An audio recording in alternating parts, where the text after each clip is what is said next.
આજની જય. અહીંયા બોલવું એટલે હિમાલયની સામે ગુલ્ફીની દુકાન કર્યા આ તો બાપુ આગળ કાલા ઘેલા થઈને વાતો કરી.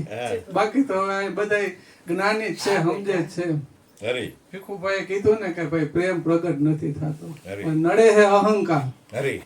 હું કઈક જાણું છું ને હું કઈક જ્ઞાની છું, હું સતાન ડિગ્રી વાળો છું, એ બધું નડે છે. અહંકાર જાતો નથી ને એટલે પ્રેમ પ્રગટ થતો નથી. ઉદ્ધવજીને જ્ઞાનનો અહમ થઈ ગયો હતો એટલે કૃષ્ણ ભગવાનને એમ થયું કે આને ગોપી આગળ મોકલવા જોઈએ. એ વિના કે આને પાદરો હાલશે નહીં. એટલે કૃષ્ણ ભગવાન કહે કે ભાઈ મારે ટાઈમ નથી ને ગોપીઓ બહુ યાદ કરે છે ને મને એવું થયું કે હવે મારી જગ્યાએ તું જાય કે તો એ કે કામ કરીને મારા કપડે પહેરતો જાય કે એટલે એને એમ થાય કે ભાઈ ખૂબ કૃષ્ણ ભગવાન જ આવી ગયા કે મોરલી લેતો જાય મારો રથે લેતો જાય કે આને તો દોડવું તું ઢાળ મળી ગયો જ્ઞાન ના બળકા જીકવાતા એમ ઘણા ને હોય ને કે મૂળ અભિમાન હતું પાસે કત્તા બકતા થયો હવાશે ગુરુ થતા મનમાં ગયો ને અખાઈ મુળગે થી નહીં ગયો. નડે હે આ અહંકાર એટલે આવ્યો ને એને તો એમ કે ગોપીઓ બધા મને વાલ કરશે ને ભેટી પડશે ને જોશે ને સમાચાર મળ્યા કે કૃષ્ણ ભગવાનનો રથ ને આવ્યો છે. ત્યાં તો ગોપીઓ બધી એક પછી એક આવી જોયું ત્યાં તો ઉદ્ધવજી હતા એટલે પાછે વળી જાય. એટલે ઉદ્ધવજી કે રોકે છે કે પાછી તો વરોય કે હું કૃષ્ણનો સંદેશો લઈને આવી હોય કે તો ગોપીઓ કે અમને તો એમ હતું કે ઉદ્ધવજી જ્ઞાની છે કે પણ તારામાં તો જ્ઞાનનો છાંટોય નથી કે સંદેશો કેનો હોય કે જેનો છેટો હોય એનો સંદેશો હોય કે કૃષ્ણ તો મારી ફેરો જ છે કે અહીંયા દમ દમ में होती है पूजा ही કે अरे ये प्रेम की बात है उद्धव के यहाँ सर झुकाने की फुर्सत नहीं है यहाँ सर दे के होते हैं सौदे के आशिकी इतनी सस्ती नहीं है. ઓલા એમ કે ને ઉદ્ધવ જ્ઞાન ની વાત કરે આ પ્રેમ ની વાત કરે છે. ખરેખર બે એક જ જ્ઞાન જે સાચું જ્ઞાન છે ને એમાં અહંકાર નથી હોતું અને પ્રેમમાં તો કાંઈ હોતું જ નથી. એમાં અહંકાર ની ક્યાં વાત જ છે, પોતા ઉપાણું હોતું જ નથી. એમ કે અસલ મસ્તી હે वो जिंदगी में कोई फिक्र नहीं है એમ કે મને જેવું તેવું યાદ હે તો સાંભળે ને चढ़ती है उतरती है मस्ती हकीकत में वो मस्ती नहीं है के પછી કે जिसकी नजरों में श्याम है प्यारे के वो जग से है निराले के जिसकी नजर में के मोहन बसा है वो नजर फिर तरसती नहीं है. કેમ કે એને પરમાત્મા સિવાય કઈ દેખાતું નથી. ખરેખર આમાં કરવાનું છે એ આપણે કરતા નથી. આપણે આ બધી આદિ વ્યાધિ ઉપાધિ આ બેને ભજન ગાયું આને કરતા પણાનું પુનિતનું ભજન ગાયતું કરતા કેરો દોષ મિટાવો પુનિત નિર્જી આ બધું તો કુદરત આપણને આપી જ દે છે. જન્મ એ કુદરત આપે છે, હવા પાણી ખોરાક કુદરત આપે છે, મૃત્યુ કુદરત આપે.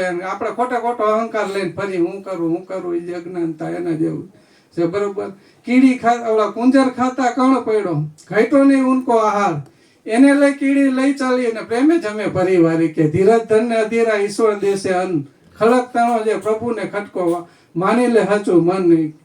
હવે આ બરોબર ખરેખર આ મન જ ડખો કરે છે બાકી તો ક્યાં. અને કે ને કે ગુરુ આપણને ખરેખર હું તો ગાયને ખબર નથી હોતી કે હું ગાય છું, બકરીને ખબર નથી હોતી ખબર કે હું બકરી છું. એમ આપણને ખબર નહોતી કે હું કોણ છું. આ તો બલિહારી ગુરુ મહારાજ ની થઈ જાય કે આપણને આપણી ઓળખાણ કરાવી. નહીતર તો આમાં આપણને આપણો ઓલો સિંહ નો દાખલો આવે છે ને કહે કે ભાઈ તું ખરેખર સિંહ હો, બકરીનું બચ્ચું નથી અને એને સ્વરૂપનું ભાન કરાવે. અને ખરેખર જો એ ગુરુ નો મળ્યા ને તો કુવામાં સિંહ ને જોવે ને તો બાધી પડે ને એમાં પડે ને મરી જાય. એમાં કેટલાય જન્મ થઈ ગયા હે ને અજર અમર પદ અવિનાશી પદ આપણને ગુરુ મહારાજ આપ્યું. એટલે આ ગુરુ મહારાજ ની બલિહારી ગણાય છે. અને જે ખરેખર મનુષ્ય દેહ એમ કે ને દેવને દુર્લભ મેળો મનુષ્ય અવતાર. કેમ કે ખરેખર મનુષ્ય અવતારની આપણે કિંમત જ નથી સમજતા. જે રસ્તે દાખલા તરીકે મોટરસાયકલ હોય, રિક્ષા હોય, જી ખટારા હોય, ટ્રેન એ બધું છે ને રોડ ઉપર હાલે, એ પાણીમાં ન હાલે. પાણીની વસ્તુ પાણીમાં હાલે. એમ ખરેખર આપણે જે કરવાનું છે ને એ કરતા નથી અને આ ઊંધું કૂટાઈ જાય છે. બાપા એક દાખલો આપતા એ પૂરું ને પછી આ ઘણા સંતો ભક્તો છે એની આપણે વાત સાંભળશી તાલુકાનું એક ગામ હોય છે, એમાં ઘણા ટાઈમથી આ ભાડે રહેતા હોય છે માણસ. પછી 2 માણસની રહેતા હોય તે મકાન માલિકે ભાડું વધાર્યું એટલે એને એમ કે અમને ભાડું પોહાતું નથી કે તો કે ખાલી કરો. તો એ બીજે ઘર ગયા હતા, અહીંયા જૂનું ઓળનું મકાન હતું તે એમાં કાળોતરો હરપ નીકળો એટલે આને જુવાન છોકરાને ડંસ દઈ દીધો એટલે ગુજરી ગયો. હવે લૌકિકે બધા જે આ જૂનું ઘર હતું અહીંયા જ આવે તો અહીંયા પાવૈયા રહેવા આવ્યા હતા 4-5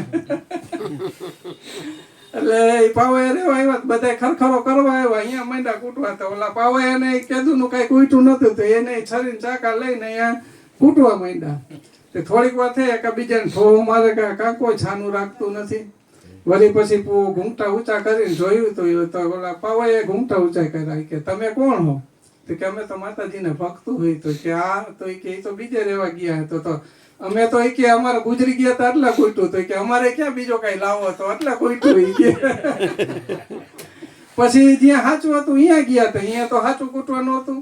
એની માસી ને મા ને કાકી ને ભાઈ ને બધા કૂટી કૂટીને દમ કાઢી ગયો. તો પછી ઘરે ગયા તો કોક ને બામની શીશીઓ ચોપડવી પડી, નારિયેળના ત્રોફા પાવા પડ્યા. તો કોક મોટા વડીલ હોય ને કે આવું કૂટાઈ કે આમાં તો કે દાખલ કરવા પડે, મરી જાય કે અમે ક્યાં સાચું કૂટી હતી, ખોટું હોવા કૂટાઈ ગયું કે સાચું કૂટવાનું તો રહી ગયું. એમ ખરેખર આપણને મનુષ્ય અવતાર હે ને ઈશ્વર પ્રાપ્તિ માટે મળ્યો છે ને આપણે હર ધંધામાં નોમાં ની તો કુદરત પૂરું પાડે જ છે. સદગુરુ મહારાજ.